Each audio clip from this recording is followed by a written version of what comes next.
Welcome to RevUP Awaken, and I'm your host, Mimi. It's hard to imagine that we would be placed in a world that's so hard to navigate, devoid of some sort of support. What if we all have a spiritual team of our very own, but because we're so locked into our lives, we just aren't aware of it? Many have called them spirit guides or angels, and they work on a level of such subtlety that we may place it in that category of coincidence every time. What if we really do have an invisible energetic force watching our backs and attempting to prompt us when necessary? The clues may be all around you, and all we have to do is just open our minds and look for them.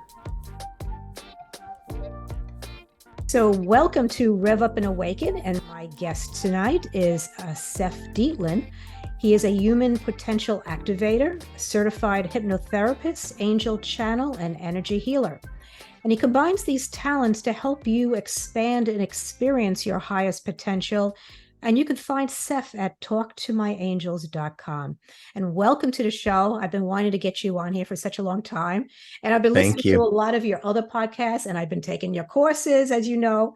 Yes. And I enjoy every one of these courses. You know, I love being a part of them because it helps me connect to and remain connected to my spiritual aspects, my spirit, because when you're in this physical realm, you tend to forget about it a lot. So it's very helpful in that regard. Yes. And as you know, I always give credit for the contents of the container or the makeup of the container back to the source itself, which is interesting because the whole idea of empowering other people to tap into that power is to help us understand that even though the power is within us, it ultimately originates from the source. Mm-hmm. And oddly, as long as we stay in integrity with that, the power that gets turned on or juiced up, as you know, as a result of that, is quite a bit more immense and expansive. Yeah, definitely. Absolutely. And, everybody has certain things that occur in their lives that somehow act as a catalyst to bring you to where you are right now. So what was that catalyst for you?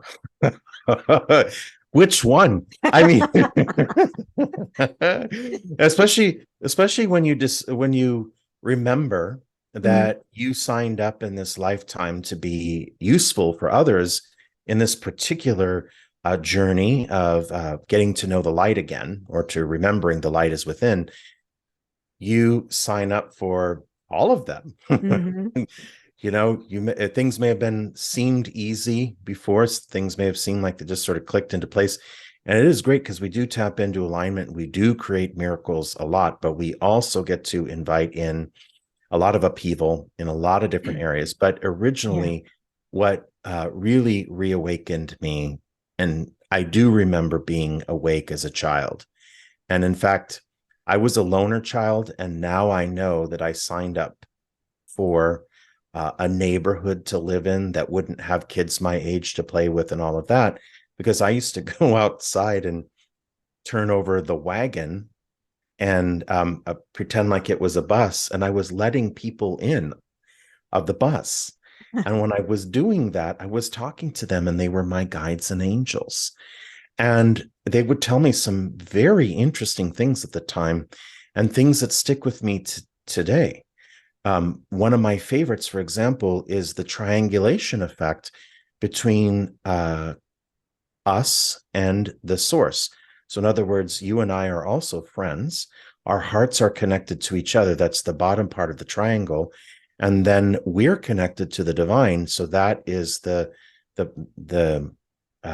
angular lines up to the source. So we're both connected to the source and to each other. And the angels made me aware that when we're in relationships with each other, we're always in that triangulation. And that was something I remember as a kid.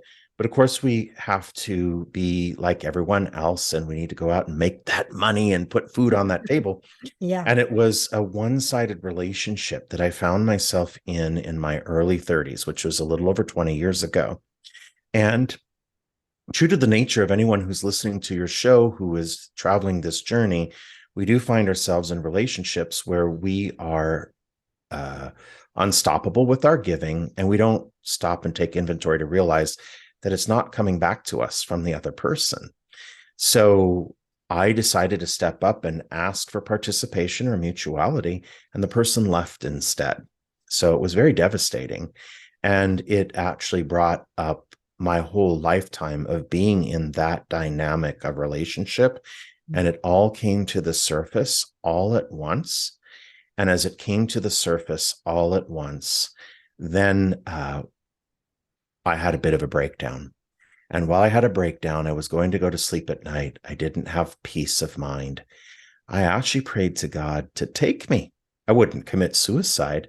I'll put that out there. I would never do that. I don't think I have the guts to. But, and I'm also deep down beneath a little too curious about what I'd be leaving behind anyway. But I really wanted to exit. And I was like, turn off the merry-go-round. I'm done. Wherever I'm come from, I want to go back. Whatever this hologram is or whatever, turn it off. And so I prayed to God and I said, I want to go to sleep and I want you to take me and I'm done. You say that you'll give me whatever I want. That's what I want. Give it to me. And the minute I did that, I could hear something or feel something inside that said, you're not getting that. And I was like, well, the minute, and at the time I was a real estate agent, right? So the minute that I got the pushback that I wasn't going to get that, I'm like, well, time for a counter offer.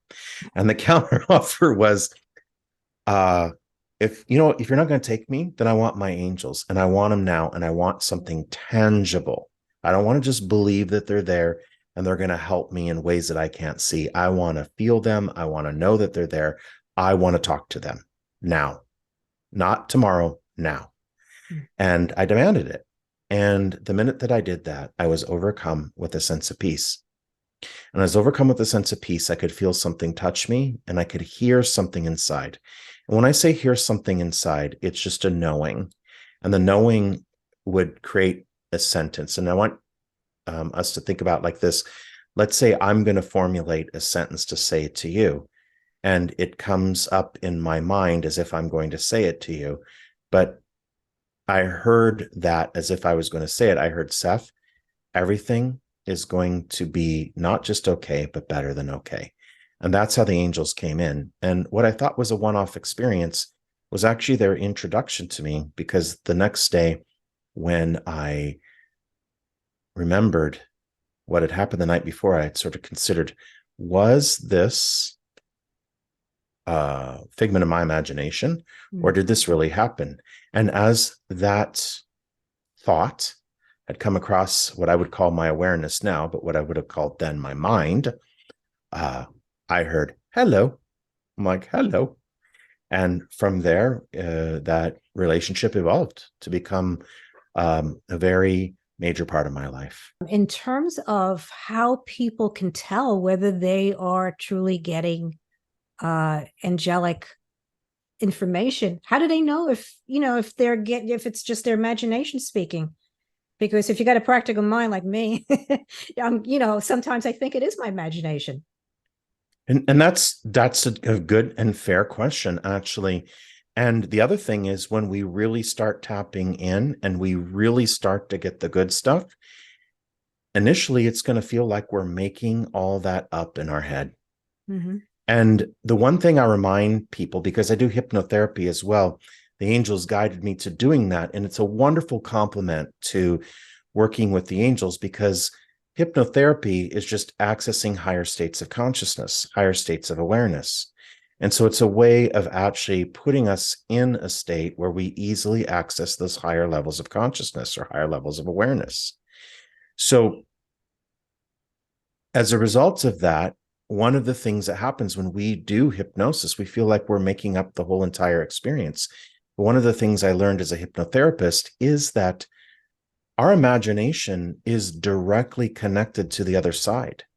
So even if we're using it as a child to pretend something, we're still accessing the other side. But the matrix of what we live in has decided to inform us that that the imagination is just some form of useless utility that we utilize as a child, and we're meant to stop doing it the minute that we grow up. We're not supposed to imagine that we can do amazing things. We're not supposed to imagine that we can accomplish great things. We're supposed to, shut up, sit down, and be a participant in the system that's already established, right? Right. And so that imagination and its utility to our actual life and our actual being, we may feel like, oh yeah, I played with it as a child. Well, that was just because we had access to it. And that's what we were supposed to do, was play, because even playing is part of the divine. So to actually try to switch off and say, what was my imagination and what was coming from the other side, we have to remember that what came to us through imagination when we were playing with it was also coming from the other side. And we wouldn't dare imagine something that says, oh, you're going to accomplish this, or you should go do this, or whatever that sounds loosely constructed as guidance. We wouldn't dare imagine that unless it was already coming through the portal, because receiving through imagination is actually an act of receptivity from the higher self. It is our human self that opens up, let's say, a satellite dish, and what comes through our imagination is all receptivity from the higher self. So it's always coming from the higher self. And there's so many possibilities. And that's the part that we forget, is that there's so many possibilities. We think in terms of limitations because we're the mind. But when we open up awareness and we open up the imagination, the next thing that happens is things come through that seem too good to be true. Well, they're not. They just seem too good to be true because they get filtered by the mind that says, oh, this can't happen. I don't have enough money for that, or I don't have the resources for that, or I don't have the talent for this, or whatever. And it's all nonsense, because if it came through that portal, there's a way to do it. That's why great visionaries have always made the comment, if you can imagine it or see it, you can do it. Yeah, because I remember a lot of incidences when I was younger, and I would imagine certain things. Like, for some reason, I kept on thinking and visualizing it in my mind every time I had a question about something when I was a child. For some reason, I was always envisioned this tree, and there was this person in this tree to give me information, and somehow I would get it. So I guess on some level, I guess perhaps the aspect of me giving me that information was trying to utilize an image that perhaps I felt comfortable with, and it was allowing that information to come through as I was envisioning it, mentally. So I remember to this day doing that. Absolutely. And when I take people in hypnosis to connect with their angels or spirit guides, they're not always winged beings. Sometimes they'll be an animal. Sometimes they will be a tree, and sometimes they'll be a lumberjack. I've had them show up for others in a suit. I've had them show up with tattoos, looking like a bad boy from a rock band. And right.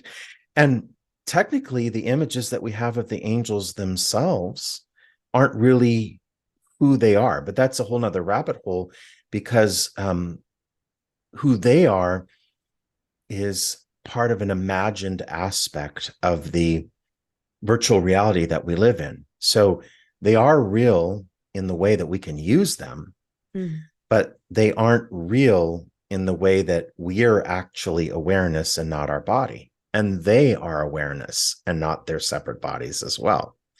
So people always ask me, well, which ones are you talking to? And which ones are you talking about? I just use the term the angels, which is a band of consciousness, which is connected to God, the Creator, and is a bridge between that ultimate expansive mind and the monkey brain we have down here keeps telling us to do crazy things. Yeah. But it's the one that guides us out of those crazy things and into doing things that are more like our true design and recovering a bit of that. So, those angels are helpful, and we can name them, we can individuate them. They don't mind. It's a band of frequency, a band of consciousness that is at the higher levels that we can access. And we can externalize them, like you said, in a way that will suit us, where we can get something that already resides within us. But we get it from what seems like an external source, because that way we don't have to use the filter of our own mind to beat it to death as imagination because it came through us and we don't realize how powerful we actually are. So would you say that they're mainly like a frequency, an energetic frequency that we then sort of kind of humanize when it comes filtering through our minds, because that's how we could understand them and identify them? Yeah. Yeah. And it all depends, and it's not judgmental either, so we have Raphael, and in a sort of way, in the collective, there's some of them that are established, so they're already established. It doesn't mean that they're real or not real in that sense. It just means that they're already established, so we can already go to Raphael for healing. We can go to Gabriel when we're writing or wanting to share information with the world, and it's an easy portal because it's, in a way, it's already in the collective because it's already there at that level of frequency. But we can also access Nancy, the parking angel. But Nancy, the parking angel, for me, might be Pierre, the parking angel, for you. And if you're single, we can have booty angels too, meaning like, I mean, they don't judge, you go out, on a date, and you can call, whoever, Franz the booty angel, and be like, okay, whatever. I mean, and it's not to actually take a level of authenticity out of the energy that there is, there's all kinds of things in the human form, but we can actually, let's say, create or become familiar with certain angels at the level of our higher consciousness or imagination. And then it could be just fed to us like that and have fun with them. But they're so helpful. I mean, the stuff we can get done, woo, that's the good stuff, right? We get stuck sometimes, it's always a revelationary period. We don't like that part, but it reveals something for us. But then, the stuff that we can do, the power that we have from tapping into that, ooh, it's just really good stuff. Yeah. And, one of the things that I've been noticing, especially in the past few months, that the word authenticity and truth have come up constantly. And I've been feeling it also, like that it's something that we're sort of trying to gain an understanding of, and to peel back all the programming that we've had that has made us accept certain things and say yes to certain things when we really didn't mean to, or, feel that, let's say, the information coming from a certain source is actually true, but then later on we realize, why did we assume that it was? It just doesn't resonate. So so I was starting to analyze this and say, and I wanted to ask you, why is authenticity so important now more than ever, and how can we peel away those layers of the programming that we've gone through for so many years? Yeah, and that's really funny because there are certain things, for example, that I don't do because it distracts me from connectivity. Like, I don't watch TV, I don't listen to certain music, I don't smoke cigarettes, and I don't drink alcohol. But that doesn't mean that those things are inhibiting factors for other people, because other people can eat meat, drink alcohol, watch TV or whatever. Maybe it does distract them, maybe it doesn't. That's not for me to say, right? So there is no like sort of true center in that way, but I know what works for me and what doesn't work for me because of how I experience it. So we are getting to a level of just understanding that there is definitely a genuine connectivity from inside. And technically, where we're at with this is we're in a journey back to our real self. And it's somewhere along the lines, it does start off with realizing that what we see in the mirror is not us. And especially for those of us who are highly conscious or highly spiritual, we've all had a period of feeling a distorted relationship with who we see in the mirror. It doesn't look like us. Maybe it's not as perfect as we are. In other words, who we are energetically at the full level, right? And some of us who are awake or conscious took journeys with excessive weight or other, disfigurations in our bodies, so that we would never really actually identify with being the body, right? That we'd never identify with being the body. But we'll have all of these sort of ways of actually eventually realizing that we aren't the body. And because we aren't the body, then we're on a journey back to remembering who we really are. And that's where some of the stuff that is not necessarily distortion, but it is a false truth that we agreed to take the journey outside of the authentic self. And there is a purpose for this journey. As messed up as it seems, and boy, does it seem messed up these days, right? Oh, yeah. Cue the chuckle there, right? Yeah. But as messed up as it is, we actually designed it that way at the level of our authentic self because we wanted to take a journey. I don't know why. There are sometimes, like last night when I got a speeding ticket in a speeding trap, you know what I mean? Oh, Here in no. Hawaii, I'm like, and it was an obvious speeding trap, right? And I was speeding, but it was like at 12 o'clock at night. Nobody was out there, and it was a place where the speed limit goes down real fast and goes back up, and you barely miss the change, right? They want to get you there. But afterwards, you're like, why did I sign up for this again? No. But we did. And we did sign up for the challenges and the difficulties that we experience. And that's a really hard pill to swallow. It really is. Oh, yes. I know that. It is. But we have to take it apart because we can do something with it because it's revealing, right? We have to take it apart, not with our mind, but with our awareness, because it is revealing. It gives us some insight as to who we really are, because that is the ticket back home, is remembering who we are. So we aren't just created by the source. We're a bit of the source as well. And because of that, remembering the power that we have to create and the power that we have that have created this.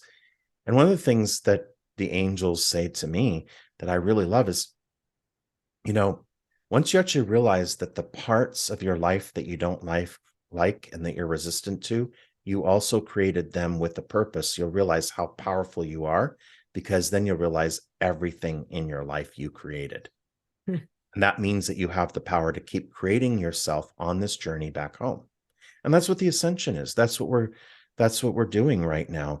So we're doing this thing where we don't want the limitations of the human being anymore. We want to have more of our actual design. We want to tap into that again. Right. So being true to that, or discovering the authenticity of that, is actually the key to smoothly traverse there. And there isn't some sort of universal like truth that sits in the middle and then distortions on either side of that, when it is the actual truth of the energy of who we are and what we're capable of. There's no disputing different sides of that because it's infinite, right? So in other words, realizing that we have the same potent creativity within us that the divine creator does as well, because we're a piece of that divine creator. That's not something that you can, sort of process at the level of mind that could have two different viewpoints on it. It just is that creativity, right? So the authenticity that you speak of and the importance of actually being authentic is important. The other thing, and I don't know if this is what you're referring to, but it feels like it's a good place to insert this, unless it's what you're referring to in your question, is having that level of authenticity with the work that you do, right? Nobody wants to be taught, for example, by a luminary who comes from this ivory tower that's sort of like their life became perfect the minute that they tapped into source. Now it is way more relatable, right, to actually allow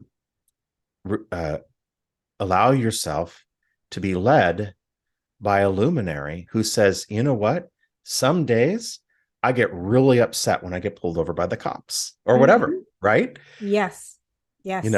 That doesn't mean that the connection that we have with the angels isn't valid, or the connection that we have with the authentic information isn't valid.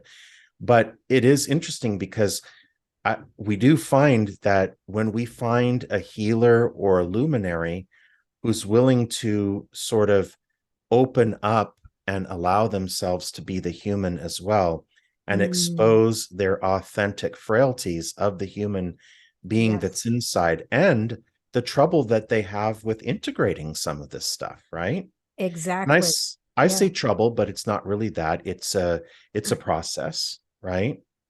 And if we take where we are now versus where we came from, it definitely is a much more elevated spot. But what happens is that we do resist some of the stuff that wants to come through. Mm-hmm. And that's fair. And that's one of the things that we can be honest with when we're dealing with this, because there's some of us that can, get a physical disease of some sort, and it's supposed to be a teaching mechanism that we don't want. There's some of us that can struggle financially, but that doesn't mean that we're not conscious. It's just that that's a particular mechanism that's actually a teaching tool for us. Exactly. Which, that brings me to something else. A lot of talk today, these days, is about, healing and facing your shadow side.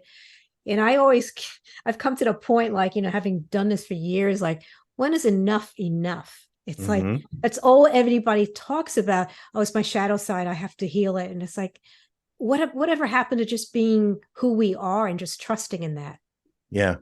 Well, especially when someone does something that's out of integrity and says, oh, well, that's okay, because it's just my shadow side. Yeah. Instead of saying, I'm sorry, you're taking responsibility for it, which is hilarious as well.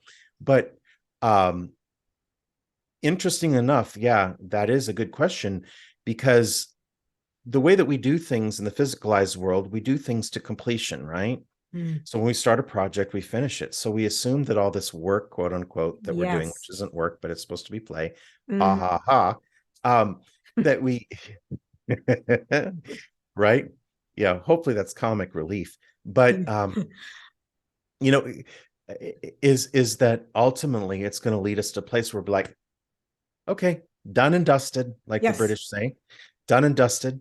And now we're done. And now we can go back up into our ivory tower and just, bless the minions, right? Yeah. So, but what's interesting is that we have to realize that all of this is paced in such a way. And one of the things I discovered, by the way, is that, our growth goes, we do shifts. And before we do the shifts, we have upheaval.